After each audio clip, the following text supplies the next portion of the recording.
Hi, my presentation is about cloud computing. Let me introduce about myself. I am Dr. Savitri, Women's Christian College, Chennai. Objective of this presentation is to understand the global nature of the cloud, and second one is about describe and identify the common cloud types, and next one is to know how we individually use the cloud. So these three are the three main objectives of this presentation, and we move on to the agenda. So first, the topic that I'm going to cover in today's session is about introduction to cloud computing, and the second one is about a Web 2.0 not and the cloud, and third is about the cloud types, and fourth is deployment model, and fifth about the common cloud service models. So first we move on to the introduction about the cloud computing. So the cloud computing is nothing but renders or gives a provides different services through the network. So the services that we get through the network, we call it as cloud based services. The amenities that we get as nothing but sharing of resources and services like data storage, databases, server and networking, and all those terms comes together, put together, we call it as cloud computing. And we also have a cloud-based storage. Now, whatever the content we have, we forward to mail, that we have a capacity to store in a Google Drive and so on. So the example Google Drive or any Google Mail or any uh, search engines or um, services provided by those type of Yahoo, Google, and so on. So they also provide a free storage facilities. That type is an example for cloud-based storage, which makes it possible to save files to a remote database and retrieve them on demand. So it's not that we have to take a laptop wherever we want to go or a desktop. So since if you store your data, important files in your drive, your mail drive, wherever you are, wherever you go, you can open your mail and you can get back you can access that file. So that is the main advantages of having a cloud computing, and is a advantage one among. So also the main advantages of a cloud-based storage. So the next is about a Web 2.0 and the cloud. That is actually the web. It's nothing but a tool that allows the user to publish content to the web without any direct use of HTML. So it's not that you have to know about a HTML program. So without knowing anything, we have so many search engines. We have so many type of tools where you can straight away check with the. You can go and go for the request, and it will provide you the uh, service that you require. So some applications normally we are using here to publish the content freely on a web is about all these are some examples which are listed below here. One is a blog. Nowadays, user can write and use to publish content directly to the web. And Wikipedia, we also call it as a wiki. So it's nothing but a software program that allows user to collaborate on shared web-based document. And third one is about a Twitter, where as a user you can have your individual account in a tweet in a Twitter, and you can post your opinions, ideas, or your global based informations can be shared. And you also have a followers, and they can also have a facility to reply for your comment and so on. So, and the next one is about a Facebook, a social network site, and YouTube, where we can upload our files and we can share our informations with others with the help of YouTube. All these are the tools that is available to publish our content to the web. Next one is about the cloud types to analyze and describe the cloud-based systems. Many people refer to a cloud solutions in terms of its two models. One is a deployment model and another is a service model. Hope you know what is a deployment. It's nothing but starting from the pre-processing stage, then you go for implementation stage, and you go for getting an output. So passing on to the different stage till you starting from an input till you reach an output, we call that type of a model as a deployment model. So over here, normally here comes under how the information reach to the end users, that we call it as a deployment model. And for deploying model, we need to have some services, we need to have some service providers which helps to reach to the public to make our model has a deployment. So that comes under service model. So these are the two different solutions we have under cloud types. And then the first we will move on to the deployment model. The cloud deployment model represents the accurate classification of the cloud environment based on ownership. And the second one is about the size, and third one is about the access. So ownership is nothing but the person. Now I am paying a money. I'm just paying money for my Wi-Fi connection per month. So I'll be the owner to make use of such extent of a data or for using of a network connections, bandwidth and so on. Size is nothing but depends upon the memory as well as the bandwidth which you are going to use. And next one is about the access, the time taken to make use of this, how long and how extent you can make use your Wi-Fi connection till based on the payment you make. Okay, all this comes under the deployment model. And then so we also have a primary cloud deployment model. So actually it is again classified into four different community or four different category. One is a private, public, community and hybrid. So what is a private? Any specific entity, for example I am using for my own individual purpose, okay, is an example for private connection. So in other words the technology or in other words the technology reside on or a offsite is an example for private. And second one is about a public, where the general public company offering cloud services, for example the network connection that is provided by our college to all the students as well as to all the faculties. Okay, so that is an example for public or a general public. Okay, and then the third one is about a community. Two or more organizations have a same cloud, share the cloud data together. For example, you think you have a university where it also come, school also have work along with the university or comes under university. So in such case, that comes under educational community or a particular community, or for example, universities where it have a tie up with various affiliated colleges and self-financing colleges. Okay, and that type of a communication between the university as well as within the campus or along with the affiliated colleges also comes under community. And third one, last one is about hybrid, is nothing but a combination of private, public, and communal clouds together. We call it as a primary cloud deployment model. And now we move on to the each and every concept separately. As the name implies, it is a private, and this cloud is within a specific organization. So the main advantage of this is it's highly secured, and since we protect with a firewall and we go for so many security issues, it's a highly secured one. And if we talk about the disadvantages of this, is it's a high cost because we are the owner of for the net connection. So we need to have we need to take over the infrastructure as well as the amount to be paid for getting a Wi-Fi connection and net connection and other things. Okay, so for that naturally the cost will be higher and inflexible. It's not flexible. So if you want to update anything or if you want to make it as a scalable, then you have to pay some amount and you have to improvise your updations with the softwares and the hardware available and so on. So those are the drawbacks which we have with respect to the private cloud. And now we move on to the next one. Is about a public cloud. It is a public, as the name implies. It's a public. It's open to anyone on the internet. So, for example, IBM, Google, all those are Zoho, and then Yahoo. All those are the example for public cloud.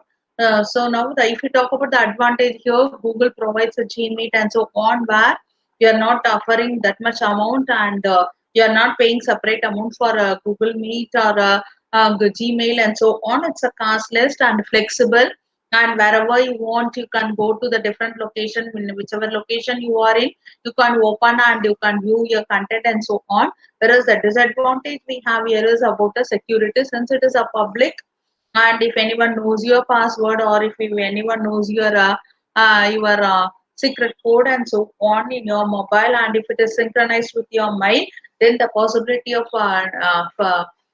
insecurity is there. Okay, so the next one is about the community cloud.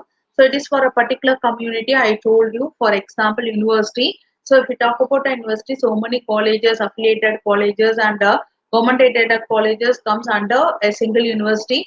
So any communications that take place within this within the colleges along with the universities is an example for community cloud.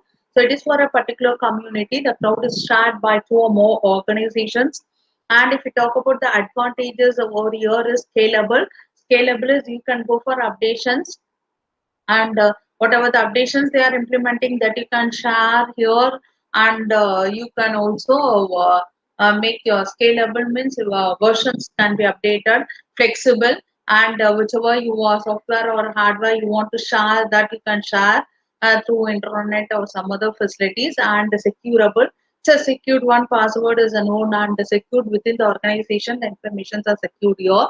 And if you talk about the disadvantages, the complexity is a disadvantage, because so many different organizations put together under a single entity, has a single entity. When that case, the complexity will be more. That is, it's not that much secure enough to maintain a private information, and then remote access may be limited. So sometimes we won't get a permission to access in a remote manner within a locality or within the uh, uh, a domain reach. We can make use of that cloud.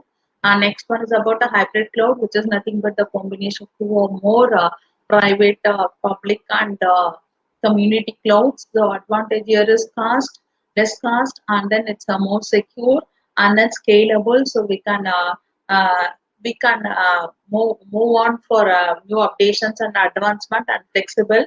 So it's not that you have to use only your hardware and software. You can also make use of different compilers that is available on the net, and so on. Disadvantages is a network problem. If you have a network connectivity problem, then you find it difficult to make use of to make use of the services provided in the cloud. So now we move on to the next topic, cloud service models. So the services provided to the user or application through internet, we call it as the service models. And across the web, there are three more major model services are available. Now they are IaaS, and then infrastructure as a service, software as a service, platform has a service, and identity has a service. And apart from the above services, other services are BAS, that is a mm, mm,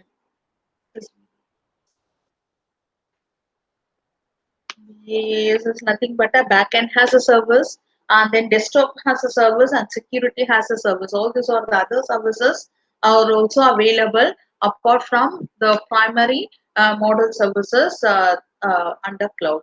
So now we move on to the common cloud services models. There are four fundamental blocks in cloud computing. They are SAA stands for the software has a service, PA stands for platform has a service, IaaS and stands for identity has a infrastructure has a service, and last one is about identity has a service.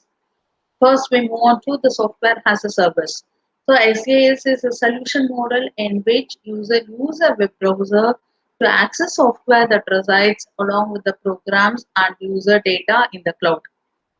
So actually, you are going to find out some solution for which it is not possible for non-availability of your software in your system. Okay, so you're going to get a solution, so that by using a web browser, you can access the software that resides along with the programs and use the data in the cloud. Okay, you can straight away make use of the cloud to search for some information, and you can get the data and so on. So software has a service.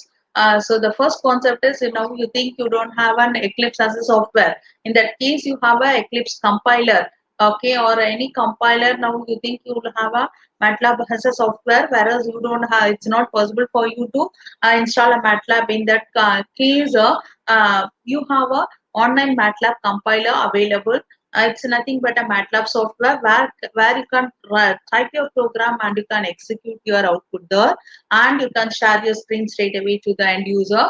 So here the possibility of checking with the software is also available. And the next one is about the companies that use SAA solution eliminate the need for in-house application. So it's not that you have to install in your laptop. You can share the compiler. You can make use of the online compilers applications, and then and it also administrative support for the applications and the data storage. And since because it's not necessary to install all the softwares, actually it's by default it supports the administrators uh, for not installing so many applications in the laptop or a desktop, and it's not necessary to have a much storage to store the data. And then the next point is about the SAS is a software distribution model in which third-party provider host applications and makes them available to the customer over a net. So anything if you want to host, you can host it like a Facebook or a Twitter or a Telegram and so on. You can post any WhatsApp, can post the informations and any applications, and you can make others to check over through the net. Okay, all these are the services provided by software as a service, and this is a simple diagram where many users can can share the software as a service. Okay, once if you have a web browser has a user interface, that is the diagram that explains here. And software as a service is a software distribution model in which a third party provider host applications and makes them available to the customers over the internet. Okay, through internet they can view the applications, and the SaaS is nothing but the advantages is the user don't need to install the application.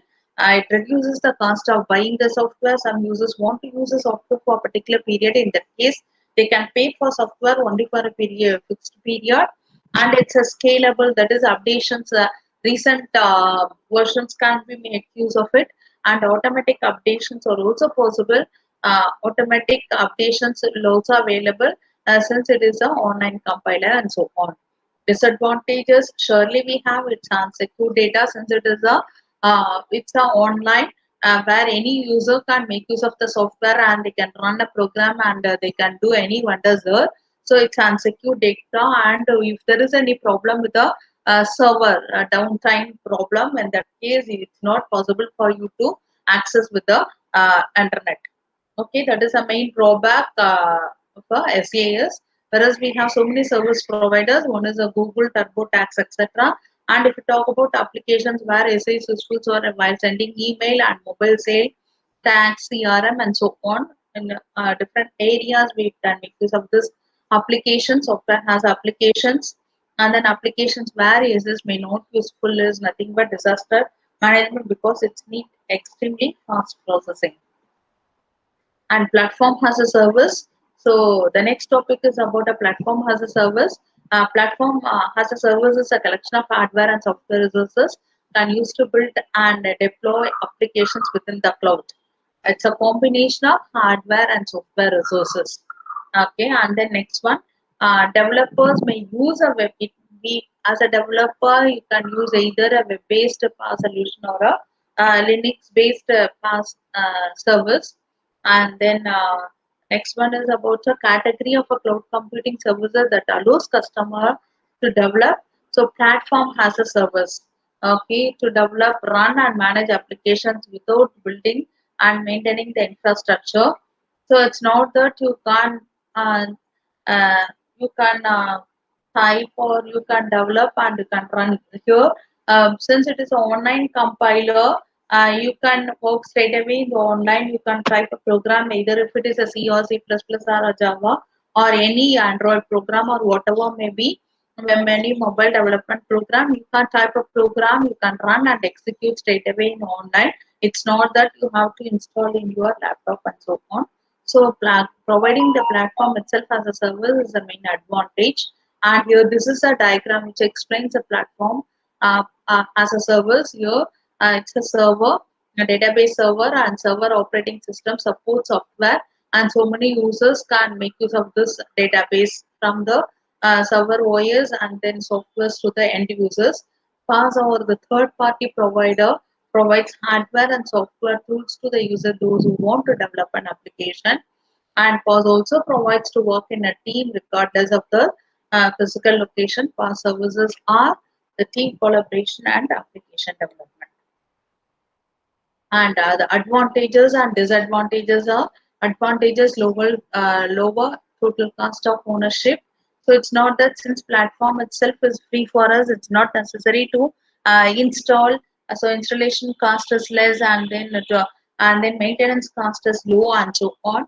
And then administrative overhead will also not possible because we need some person to do the service and to do installations and so on. All those is not necessary in this case, and more current system software. So recent updations in the versions of the software can be used here, and increased business and IT alignments. Because of that, the IT and so many transactions will get increased, and scalable solutions are nothing but we can go move on updating since it is a recent versions available in online. So the current versions can be used to develop a program and execute it. And disadvantages are the concerns about the data security. Data is not that much secured enough, and then so many challenges to integrate cloud solutions with legacy softwares. With legal aid. So for legal software, it's not applicable, and risk of breach by the past providers. So we need to have face so many risks since the platform itself is a free for us. So the services providers of Google, they provide a platform as a service, Red Hat, Amazon, and then Microsoft, Oracle, and then IBM, and so on. And then the next one is about the infrastructure as a service. Infrastructure as a service provide virtual data center within the cloud. Okay, so infrastructure. It's not that we need to have a data storage in our hard disk. We can straight away store the data in the data center. So storing the data in a data center without using our own storage device, we call it as a virtual data center. Is the main purpose of using a virtual data center. Provide servers, a physical and virtual cloud-based data storage is possible.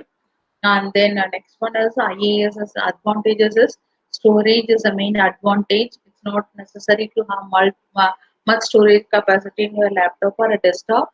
Since you store your data in a data center, and you have the cost is also less, and the infrastructure is nothing but maintenance cost and installation cost are very less here. And then flexibility. So if you want, you can delete, you can ignore it, or if you can update. So all flexibility are available under this.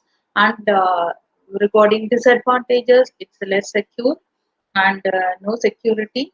And then maintenance is also very low. And then you also need to have a technical problems here.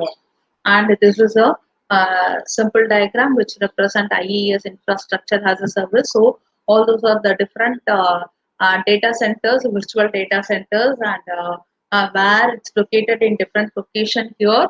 Okay, and then physical servers, and then data storage devices. So many devices we also have here, and then different storage devices, and many users can make use of can store the data here with the help of a data center in the data center.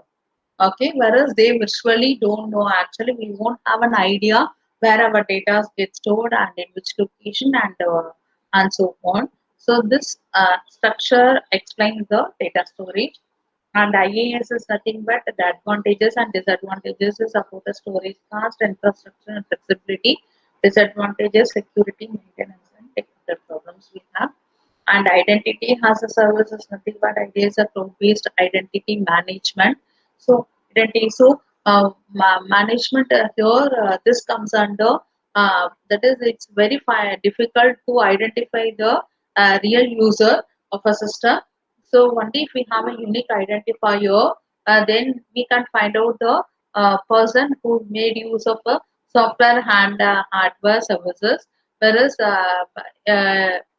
so nowadays it's a challenging thing to find out the identifier, because any person can log in and can get any information and so on.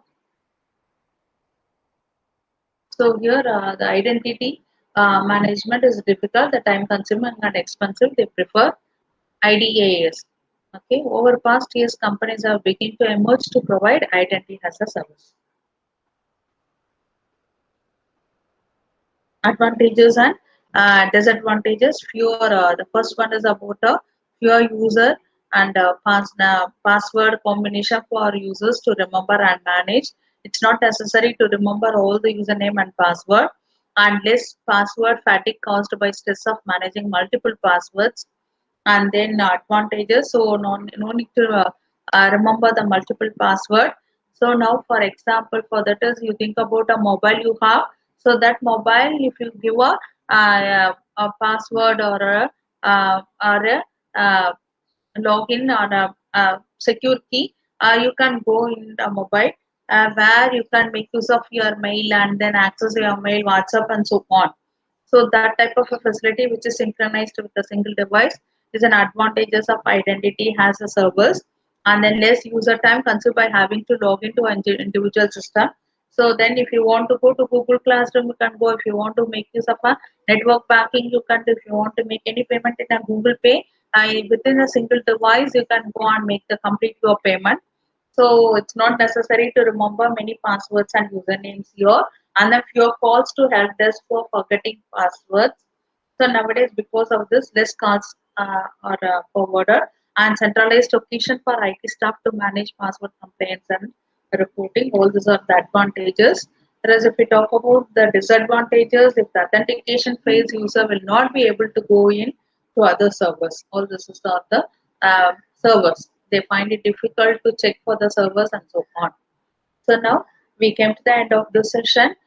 So now the summary recording the discussion of this presentation is about cloud computing. What is a cloud? Cloud is an abstraction of web-based computers, resources, and services that system developers can utilize to implement complex web-based systems.